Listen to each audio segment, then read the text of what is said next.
What's the use? What's the purpose? Why does everything have to have a purpose? The world is a jungle. And if you want my advice, Anthony, don't expect happiness. You won't get it. People let you down. And I'm not naming any names. But in the end, you die in your own arms. You mean alone? It's all a big nothing. What makes you think you're so special? Truer words have never been spoken. Welcome, my friends, to Cut to Black, a Sopranos Sitdown. I am Jim Scampoli. I am Jacob Burrows, and damn it, Livia Soprano, don't make me like you.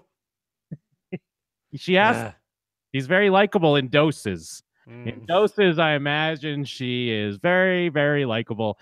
We are discussing Season 2, Episode 7, D-Girl, and we will not be discussing any spoilers past this point. This episode was written by Todd A. Kessler, who also created the show's Damages and the Netflix show Bloodlines.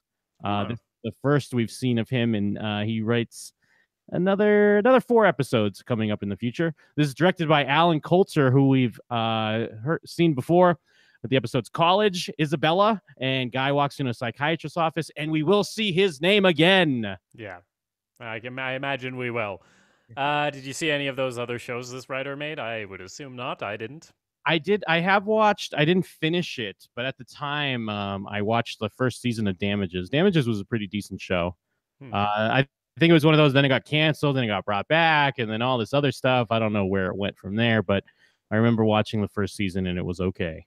Well, speaking of canceled and brought back, let's talk about fucking Christopher and his creative endeavors, because I swear to God, every time this gets brought up in an episode, it ends with, like, and he never wrote again.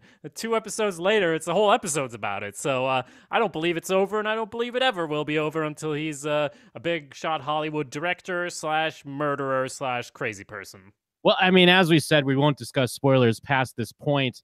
It should be noted that Jacob, this is his first go-round with The Sopranos. I've seen it a few times.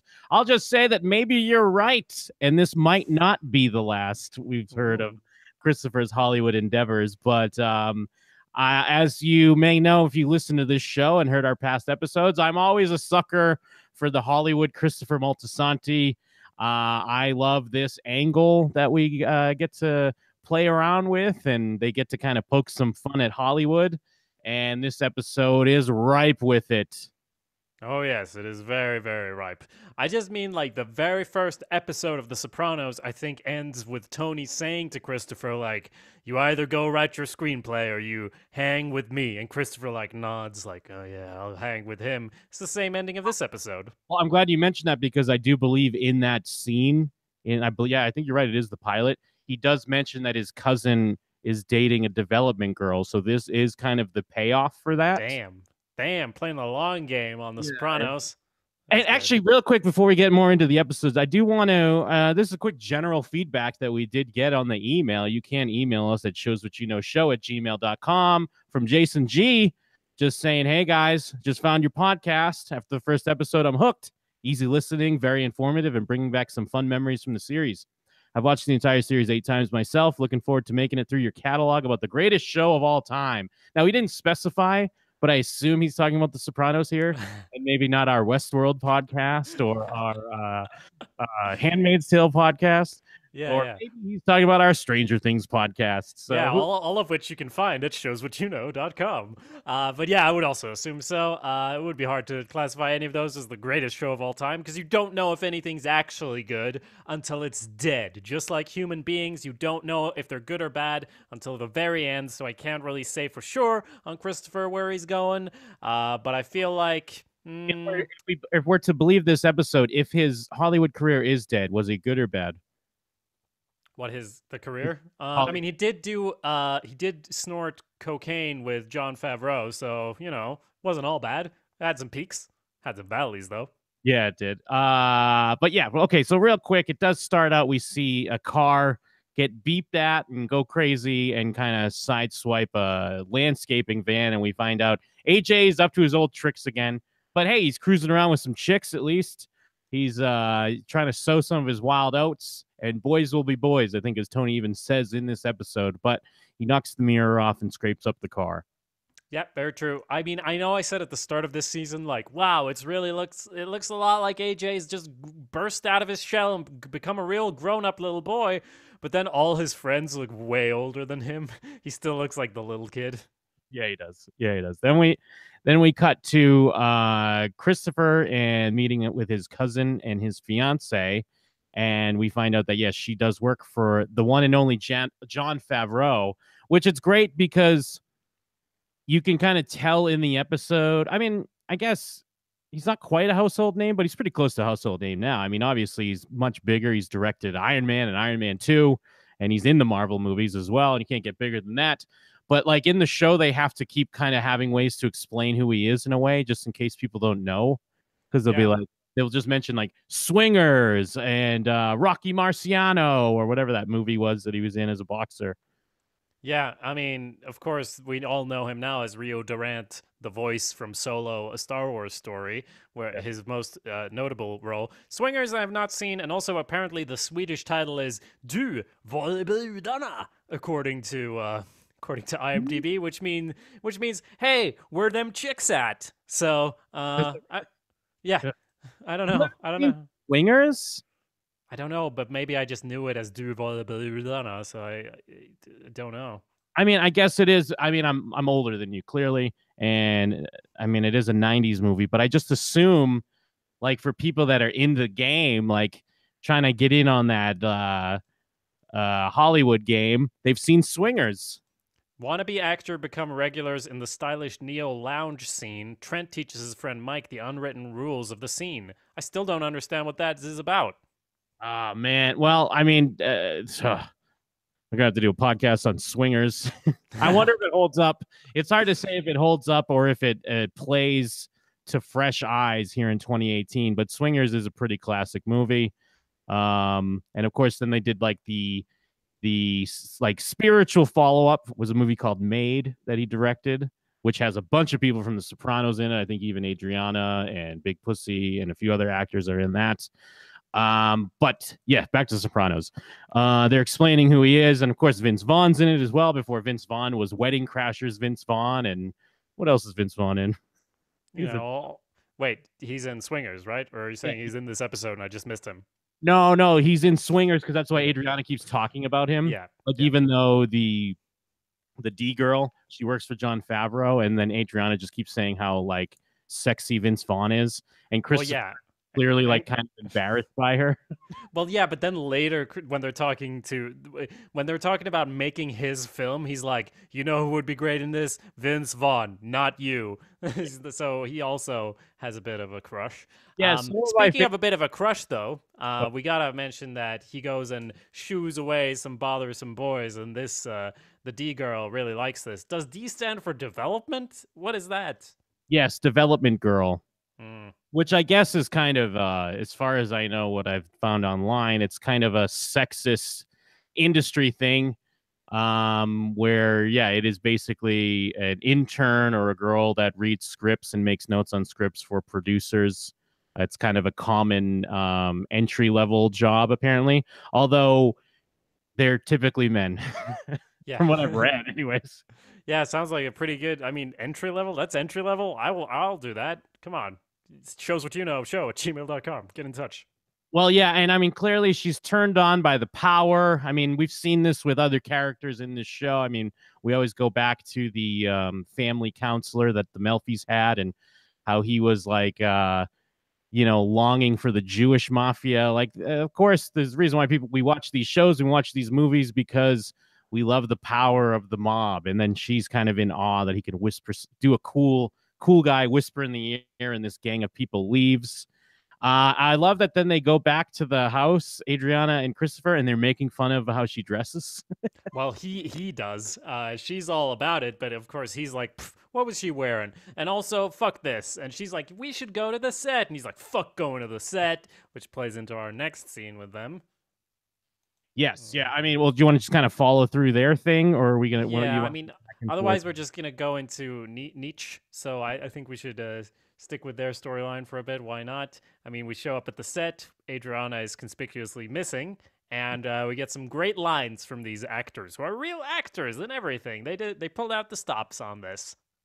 Yeah, I mean, like I said, I'm a sucker for this shit when they're filming on a fake movie set and everyone's kind of being douchey. Like Jon Favreau, I like. Well, I mean, all the actors that are playing themselves, I like their send up of kind of the Hollywood type. Like even he's kind of at first he doesn't know who Christopher is, and he's like, "Oh yeah, thanks for coming out. Like seriously, this is great. Like I love Yeah. this article you're writing on me."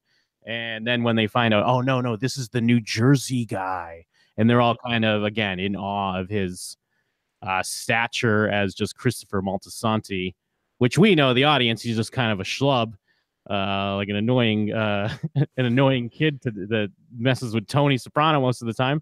But of course, you're in awe of him. He's great, and he Well, it gives them. makes Oh, good. No, I was just gonna say it makes sense because you're surrounded by these movie and television people all day. All of a sudden, it's like, oh, it's the Jersey guy. Ooh, that's way more exciting because that's actually someone who's part of real stories. We just make believe stories over here. Maybe we can squeeze and get some nice juicy details to drip all over our script. Well, and the great thing going on here, if you look at it through the lens of 2018, we want to talk about representation behind the camera, in front of the camera. They're making a movie that's directed by a woman about two lesbian criminals and their romance. Like this movie is 2018 in a nutshell. This is the thing we've been thirsty for. Little did we know that in the 90s and the early 2000s, they were just pumping these things out. Well, yeah, exactly. I mean, where is this film? I guess at Sundance or whatever. Yeah. And he gives them the great note of bukiak, which means cunt.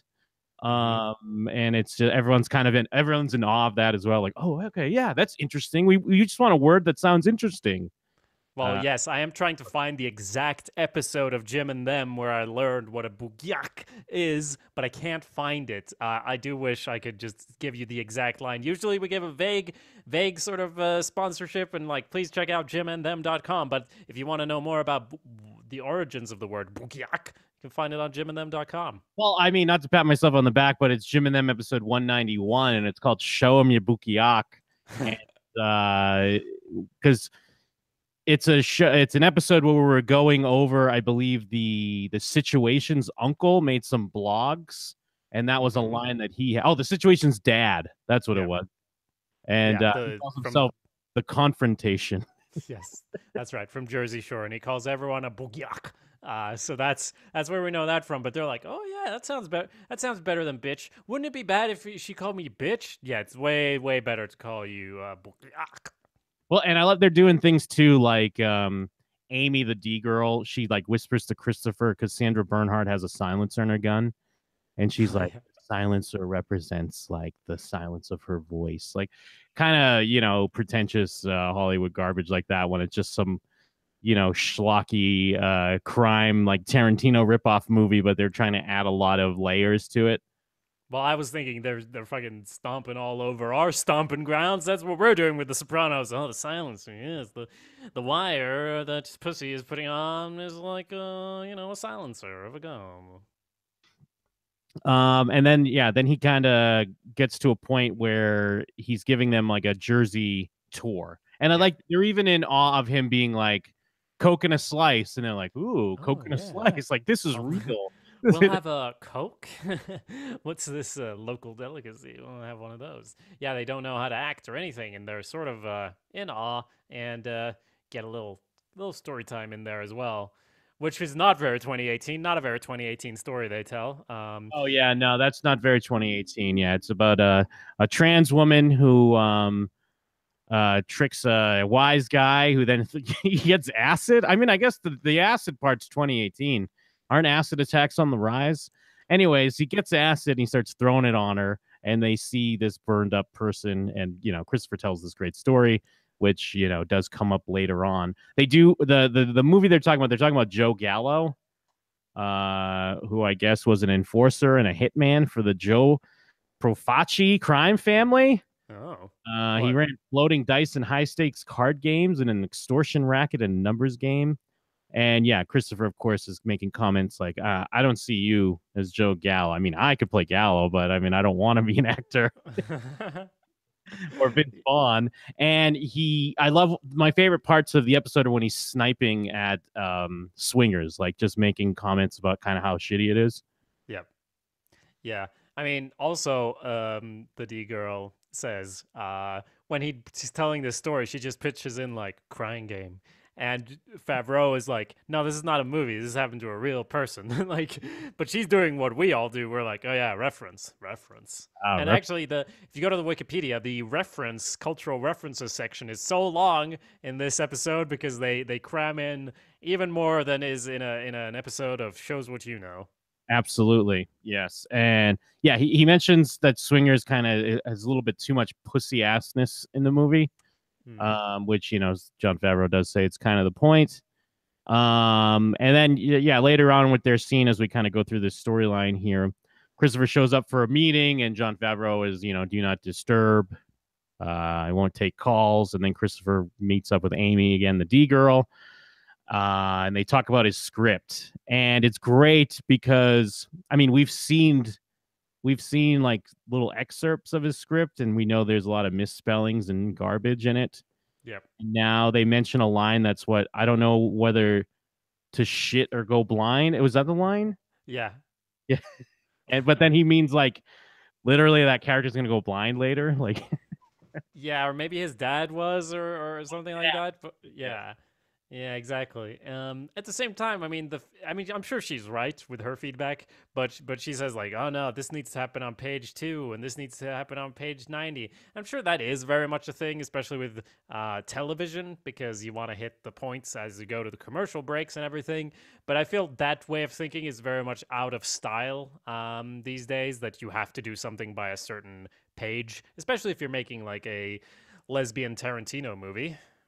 Yeah, maybe not the page number things, but I think all the general stuff is still the same because everyone's always talking about, oh, these are Act 2 problems, these are Act 3 problems. Ooh.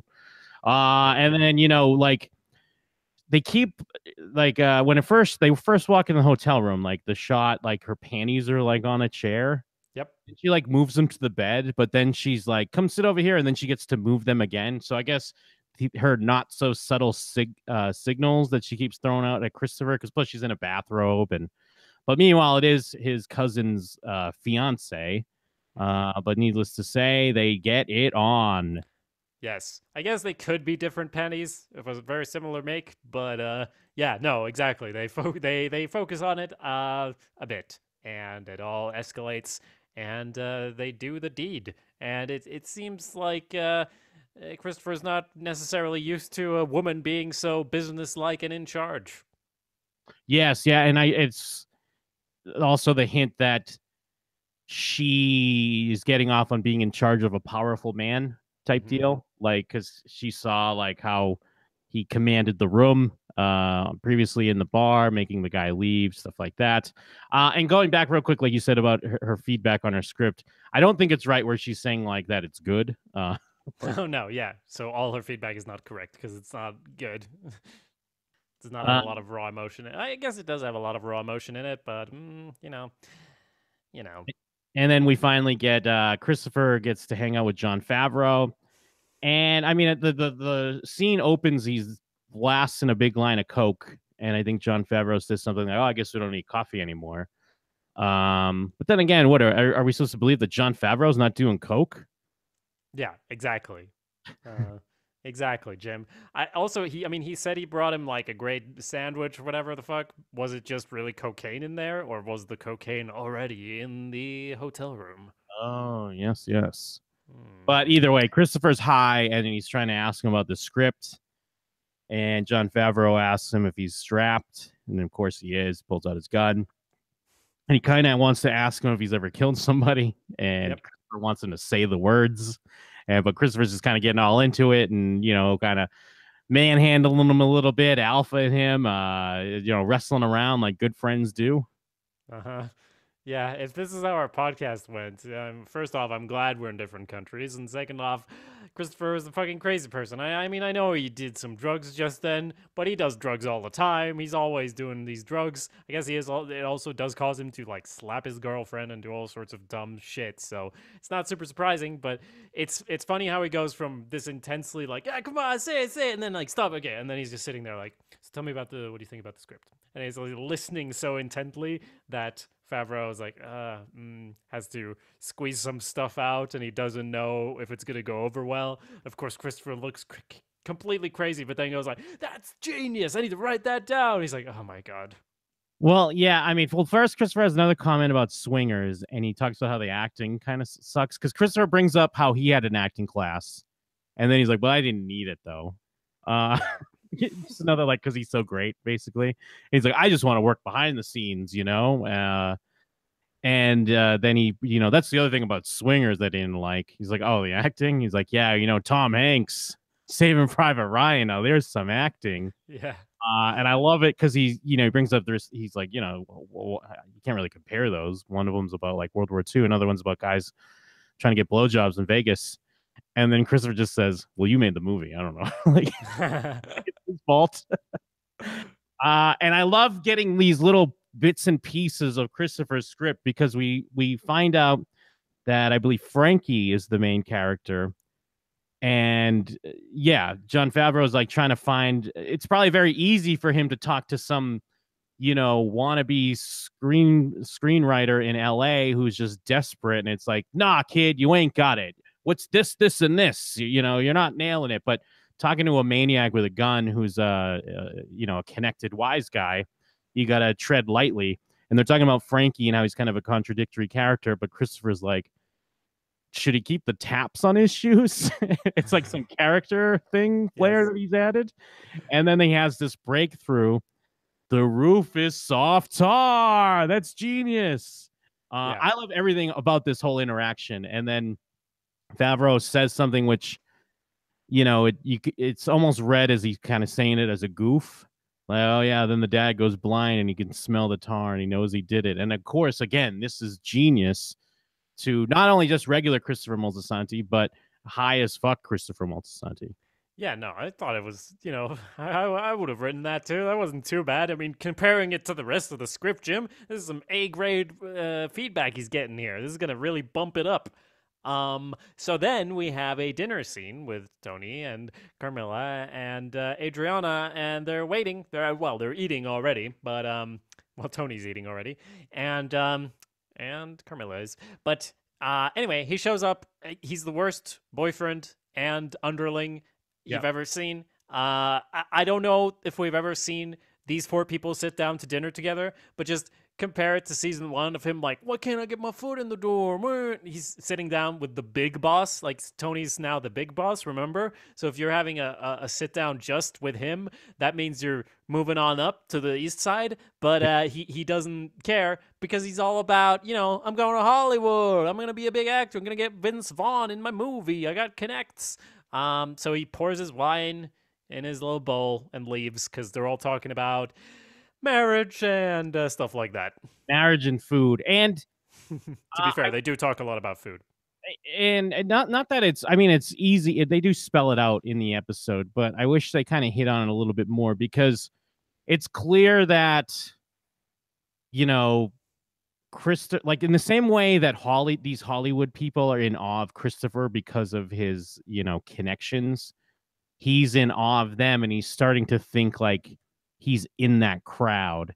Yeah. Because you can even see it, like I said, like he looks embarrassed by Adriana in the first scene because of the stuff she's saying. And even she doesn't say she's like a waitress. She says like, oh, I'm in the food service. Like, I get it. You always want to like impress someone who seems like they're like business and above you or whatever. And so, yeah. And like, I love that moment where they just kind of hang on Christopher when he's on the movie set and he's like looking at the equipment and the smoke and the production, because I felt that, like, if I've gone on like the Warner Studio tour or something and you're like, holy shit, like this is it. This is where things are. And, I mean, I'm not defending what he does because, yeah, he's just being a prick about it. but it's this weird, like, he's starting to think he's above all this shit. And then, I can't hear you guys talk about food anymore. And then I think Tony has a great line where it's like, "We see when you're older and married, you'll understand the quality of fresh produce or the importance of fresh produce." Yeah, that is a good line.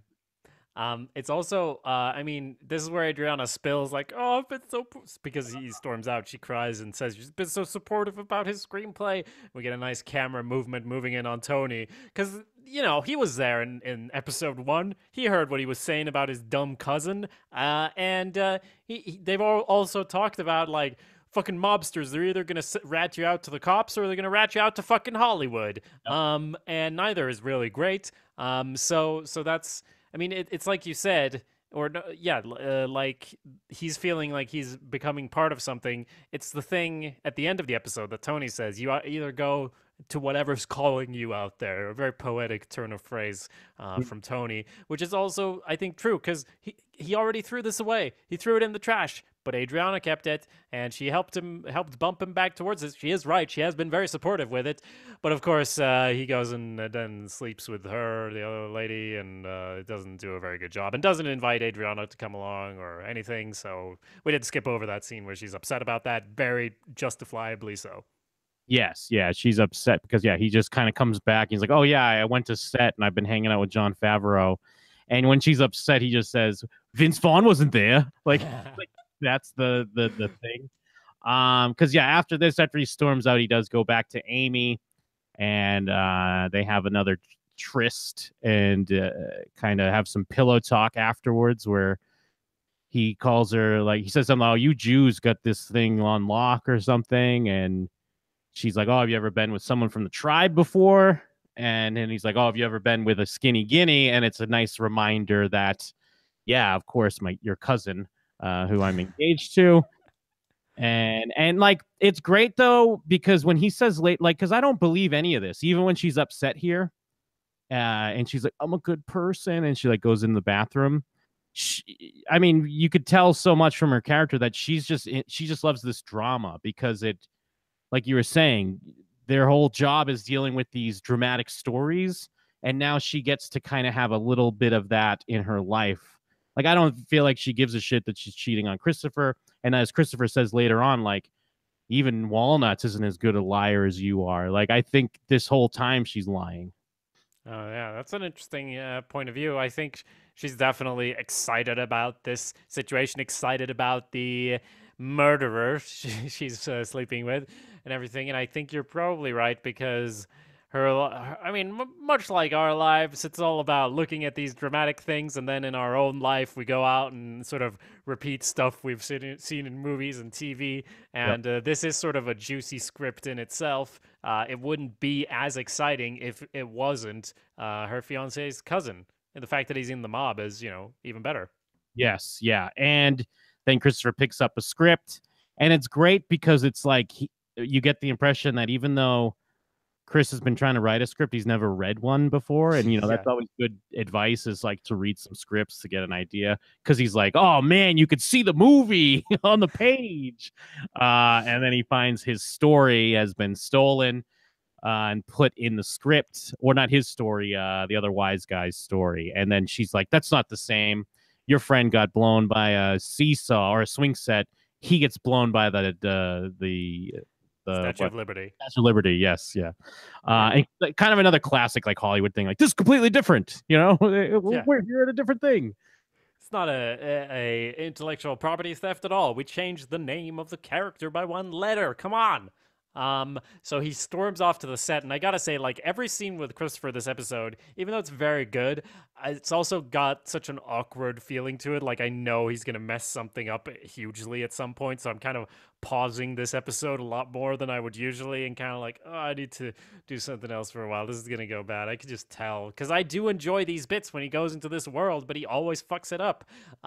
So he storms to the set, and he's gonna confront him, but I'm kind of glad he wasn't there. He already flew off to LA.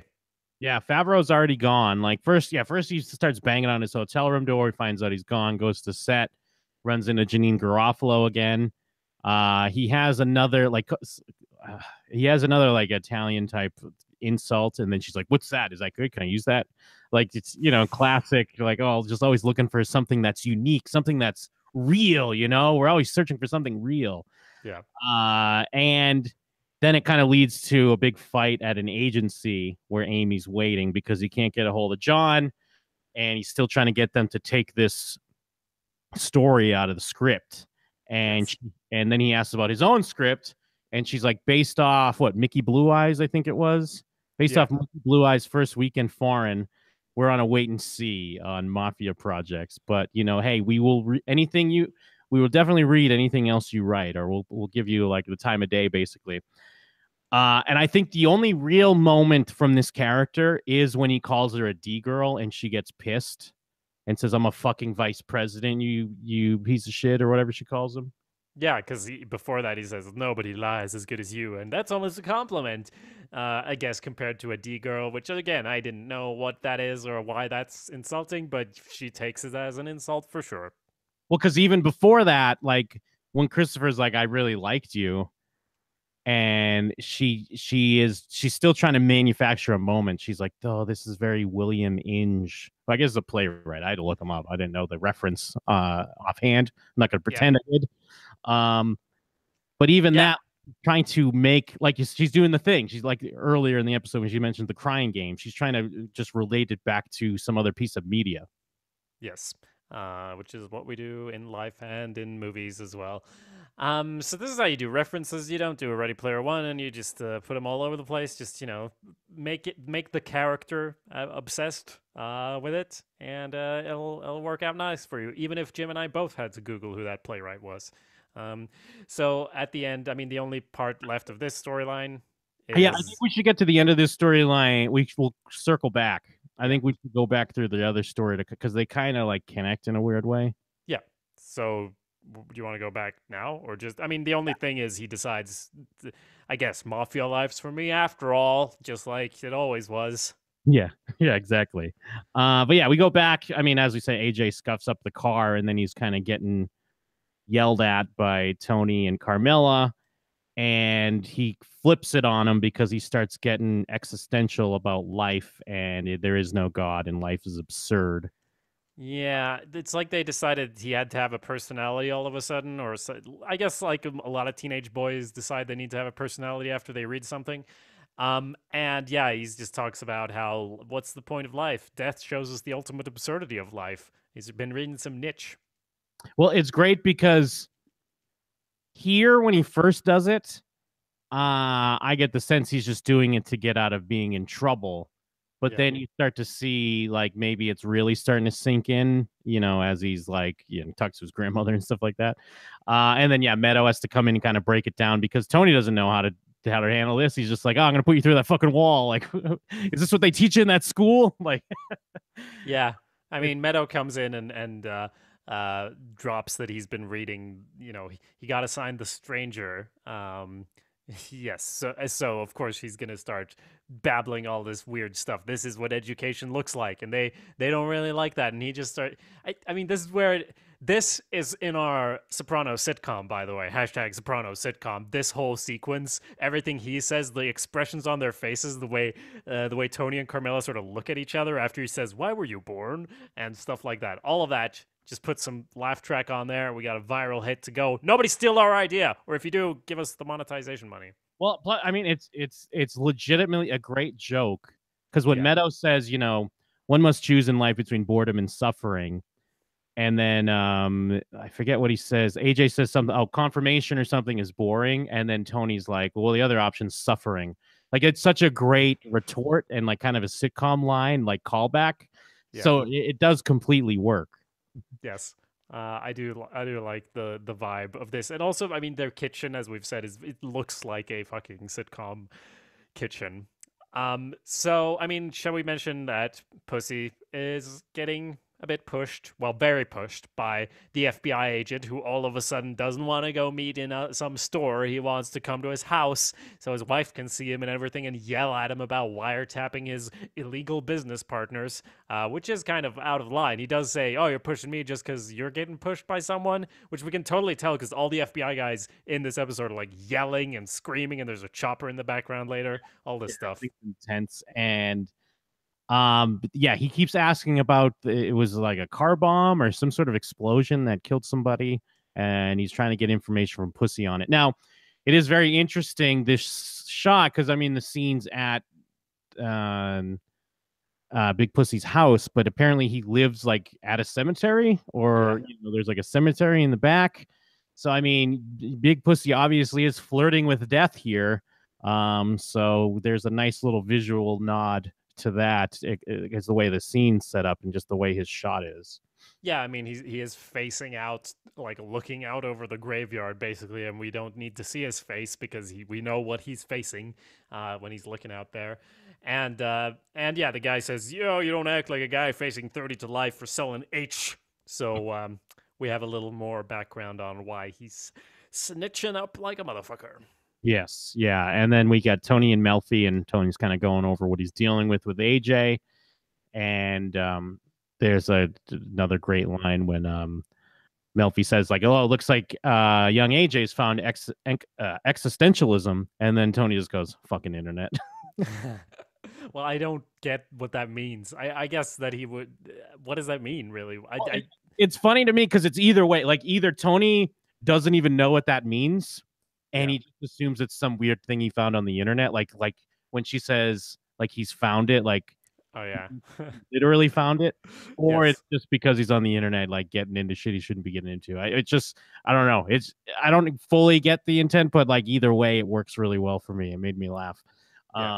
And yeah, they start talking about there's no absolute truths except for death, and it's all interesting stuff to play around with, and it's the whole thing that I like to think about when I was a kid.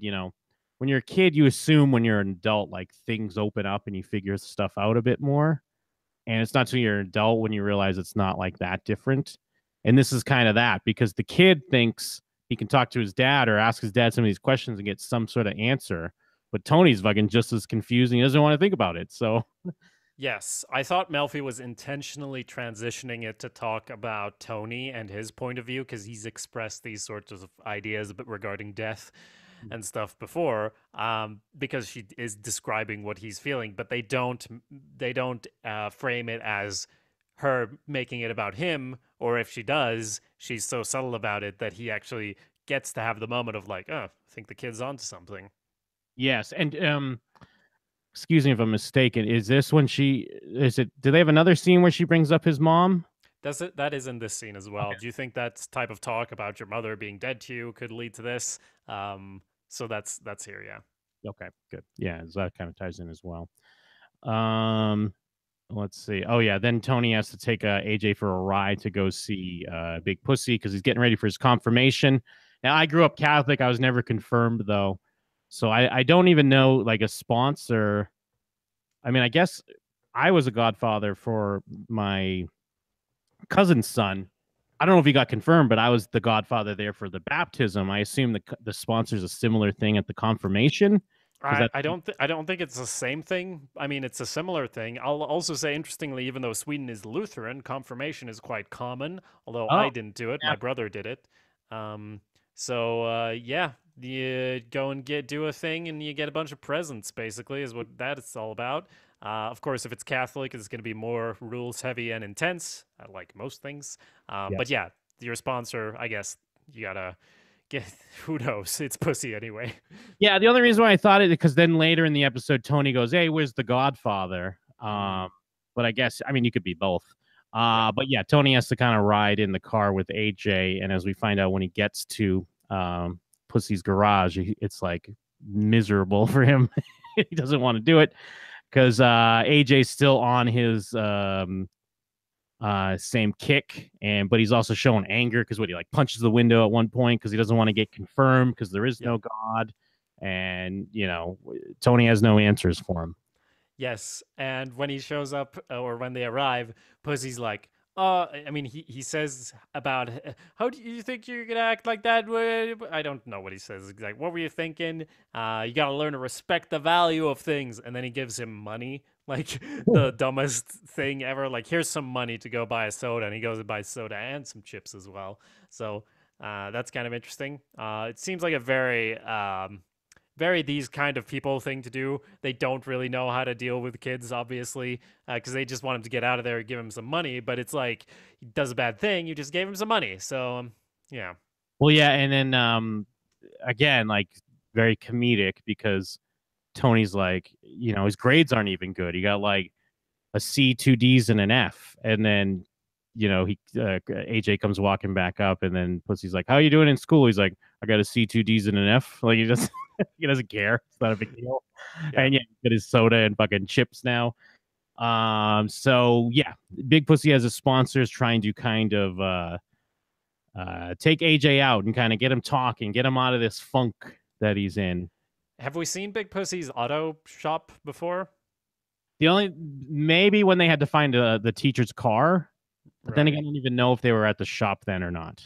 Well, I just remembered that Tony mentioned he was going to sell the Jeep to put Big Pussy, and now I'm like, oh, okay, this makes more sense if he actually buys and sells cars and is more involved in that side of the business, maybe.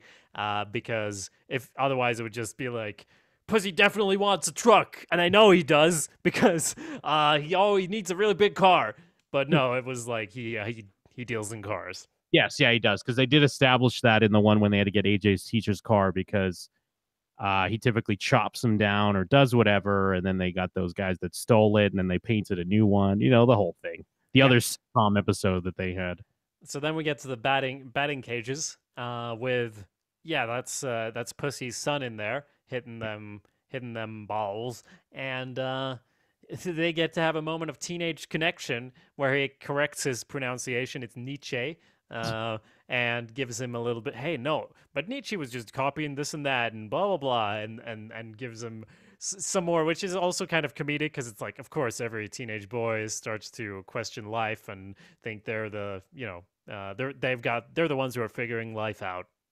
And what does he say that he like went crazy and started talking to his horse or something like that? I don't know a lot of Nietzsche personally, but it is funny how he starts hitting him with some other like philosophers and points of view, and then AJ can't respond, so he just brings up like Master P, and even that's like, you still listen to rap? Like even that, like he's behind on apparently. He's like, oh, it's just so commercial now. Yes. Yeah, you should start at the beginning. Take a look at Kierkegaard, and he's like, whatever, and he starts not hitting the balls at all. Then he goes. Seems like a good hang session, more or less, though. Yeah, and it just kind of proved. I mean, we already know this, and it is just more teenage rebellion, and it's just kind of bullshit. It's just, we've been there. You and I, we've been teenage boys. You trying to be smarter than everyone and try to hit them with the knowledge when we really don't know shit. Yeah, some people still do that at showswhatyouknowshow.com. So then he shows up at his grandmother's place, and every other time he's been like driven there or had to go there for one reason or another. So is Melfi right? Has he gone here because of these things, or is it because of his confirmation, or what do you think? I think it's because of that, but also he does mention that Big Pussy told him to go talk to her. Right. He says like, because she's old and stuff or whatever, like his, the AJ translation of what he told him. Because she's, you're old and you have knowledge. And it's interesting because usually Olivia is very happy to see him, but she pretends she's asleep. Then she starts kind of giving him the, guilt trip. Like, oh, I didn't know I had a grandson. Because, people probably don't come to see her as much as they used to. Like, because even then you get the impression they had to, like you said, they're forced to visit her. And now that she's dead to them, they probably come way less. Yeah, and of course she brings up some news story about a bunch of teenagers like drowning in the car after driving off it hit a tree and they all burned to death or whatever it was. Like she does, this is her way of making small talk, and then she drops the knowledge we heard at the beginning of the episode. Well, it's great because I feel like she had a story in her memory bank for either, because first she says, were you wearing a safety belt when he talks about the car accident? Yeah. And he says yes. So that's why she has a story about kids that burned alive because they were wearing their safety belts. They couldn't get out of the car. So you figure it was either way. If he said no, it would have been another story about some kids that died because they didn't have their safety belts on. And she also has a great line before that where he says something about Tony and how Tony won't come down or something like that. And he goes, "Oh, he can go shit in his hat." Yeah, don't make me like you, damn it, Livia. Ugh, just in time for you to get offed by your daughter and her weird boyfriend. Fuck. So we already went through a lot of what happens next, but basically Pussy's getting pushed with a chopper in the background to Well, I'm sorry. wear a wire. I started to go back real quick. Yeah. Even though she's being Livia, and it's not like I subscribe to what she's saying because she's being doom and gloom, but I also, one of the reasons why I wanted to play that clip at the start of the show when she says it's all a big nothing, what makes you think you're so special? I feel there's some truth to that. Not to, but like, it's weird because I feel like I'm going on this road of like life is meaningless. Why are you even doing it? But I feel like sometimes people put too much stock into being this special, unique thing. And sometimes you have to be like, hey, it's life. Deal with it. You're not fucking better than anyone else. You're going to die. Just realize that and live life to the fullest. Like I can flip what she's saying and maybe put a positive spin on it, but that's why I enjoy it because I feel like a little bit more truth to it than people that kind of get really caught up with finding the meaning of what they're supposed to be doing every day. I mean, that's I mean, she's kind of mirroring the philosophical stuff that he's expressing at the beginning of the episode, right? I mean, like, Yeah. why is there got to be a point? But his thing is more like, oh, there is no point. Let me figure this out. And hers is like, no, just do what you got to do and get on with it and go shit in your hat. Yeah. Yeah, exactly. Yes. So speaking of getting on with it and shitting in a hat, Big Pussy needs to wear a wire for the confirmation. That's what they tell him. They're putting pressure on him. So we get a dramatic scene of him in the bathroom shaving his chest, I guess, to attach the wire. And then his wife is outside yelling to get the mirror. So he throws the mirror out. She gets the key, throws the mirror in, and then I'm going to kill you. And then his son comes in, and this is no time for philosophy because you got to drag your father off your mother so he doesn't kill her. And then he's there just crying because of what he's been reduced to. Yeah, and I think one of the other guys, like you said, there's that scene when they're yelling at him, and yeah, they put the helicopter, like there's a helicopter zipping by. It is an interesting choice because it does make everything more intense. I believe, isn't that Grasso that's yelling at him, the guy that like broke a dish or whatever it was when he's in the Sopranos house in the earlier episode? Either way, Is it? Yeah. I think it might be. But yeah, you're right.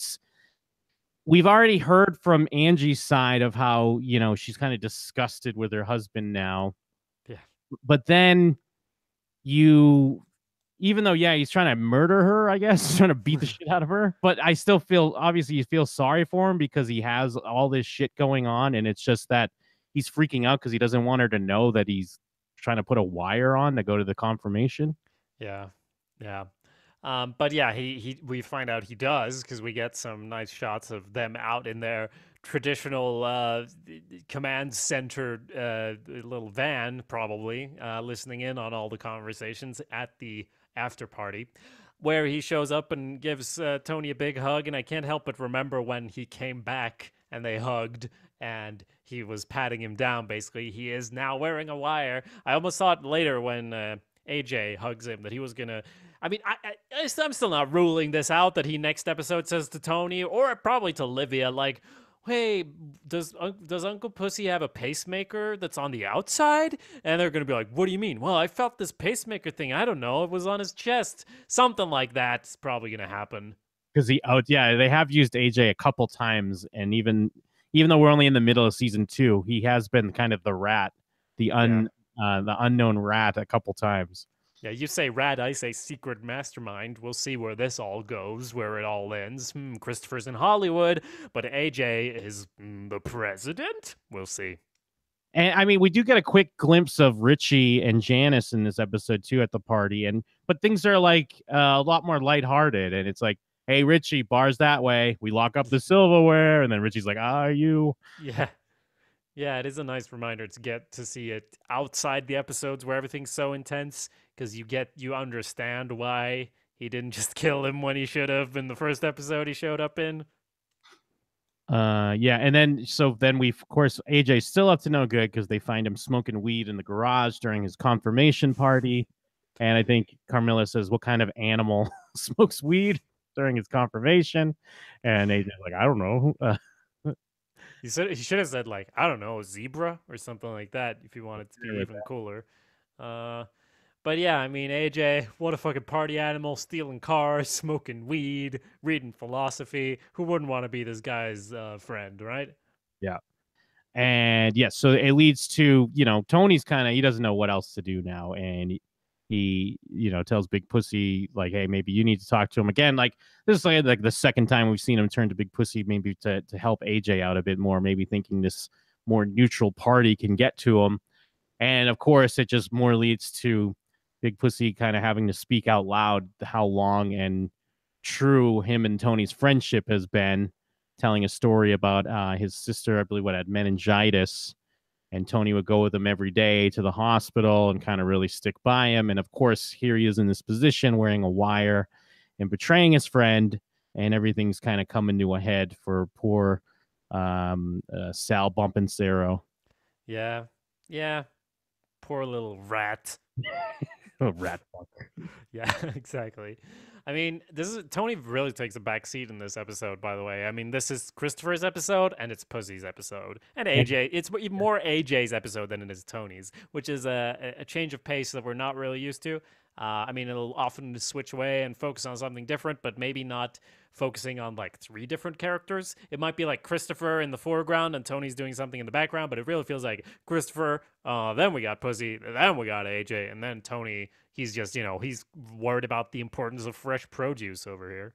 Yeah, yeah. And it is interesting, like you had brought up earlier in the discussion here that, Tony himself said either you got guys turning rat to the feds or turning to Hollywood, and that we are seeing both of those in this episode, and we are seeing them both come to a head at this confirmation party at the end, because it is intercut between Big Pussy sobbing in the bathroom because he is trying to deal with what he's going through, and then Tony, like you said, giving a nice poetic like ultimatum to Christopher, like, hey, leave now and I'll never fucking see you again, and do whatever you got to do, or I'm going to look up and you're there, and I'm going to assume that everything you do is for loyalty and be like a part of this thing. Yeah. And I like the episode itself. This episode in general is kind of whatever. I really like the fun stuff they do with Hollywood and some of the comedy with AJ, but I feel like the end really works like the best. Is like when these things come to a head between these characters. Yeah, I mean, I think you had a very good point that we see both sides of that, and we even get a crossfade between them. Him sitting crying in the bathroom, and Christopher sitting outside, gonna light a cigarette, but then, you know what, I gotta go back in there. And over it all, we got this Italian opera music, because everything is Italian. And again, neither of them have really turned away from this other path they're going on. They're still got one foot on the boat, one foot on the docks, and they're slipping further apart. Something's gonna come to a head. I hope so. I feel like this Christopher thing is just gonna keep being in the background. I mean, I joked earlier, but I don't think this is gonna be the thing that Tony kills Christopher for writing a movie. I feel Pussy though. He's going down by the end of the season, I'd say. Well, here's the question I wanted to ask you. Do you believe Tony when he says, like, here's your chance, here's your out? Like, if Christopher did just leave and was like, you know what, I don't want a part of this thing, because you know how they usually say, like, if you're connected or if you're in this thing, there's no out. Would he just let Christopher go and be like, that's that? Well, I guess not if he's writing all their personal stories on the silver screen. It's like you're going to have to show up in Hollywood and come a knocking like, hey, duh, it was written between the lines. Don't write a movie about me, you fuck. Yeah. Well, here's the other thing then. Let's assume that Tony is telling the truth and he did if this would be an out. Do you think Christopher made the right choice? I mean, he's better at being a mobster than he is at being a writer. But I do enjoy seeing him write. I mean, I guess like for what you know now, and you know what, I hope I remember. I want to maybe put a footnote in this, and maybe down the line I'll come back and be like, now that we're at this point, do you think this was a good choice for Christopher? I mean, just from consuming a lot of mob stories, I know there's seldom like starry happy endings for any of the characters involved. So it probably would have worked out better, even if he didn't, if he wasn't a great writer. I know lots of not great writers. They got okay lives though, so maybe that would have been better. But his personality is so much more suited for being an actual mobster. You need to get someone to ghostwrite your story, just blab at Favreau or someone like them, and then they make it into a script you can read, and you'll see the movie as you read it. That's what you need to do. Get someone else to do that, but you can't do that because you're selling out your boss and everyone you know. So I guess he made the right call. Yeah. All right. Interesting. I like it. Oh, and there's one thing I need to say. I know this is no spoilers, but every now and then I will need to call out next episode. And for all my rewatchers out there, we all know next episode, the jacket. Hey, the jacket. You're never gonna want to say the words the jacket the same way again after next week's episode. Okay, great. Well, I very much look forward to that. And if you look forward to that, you can email your thoughts on the next episode to showswhatyouknowshow@gmail.com. We'd also very much appreciate if you went to Cut to Black, a Sopranos Sitdown on Apple Podcast on iTunes, and leave us a little review. It helps us if you give a star rating of 5 stars, but it helps even more if you do that and also write a little thing about why it's good. Doesn't have to be long. Just, let us know what you like and what you don't like, what you want more in the show. How much you like the death counters that didn't go up at all this episode, and the walkout counter, which didn't get any of that either. What else is there, Jim? Oh, my goodness. You can find more from Jacob at awesomepedia.org. All kinds of good stuff, content, podcast, music. You can also find more from me at jimandthem.com. Absolutely. So after that, I just have one more thing to say. Oh, what's that? Cut to black.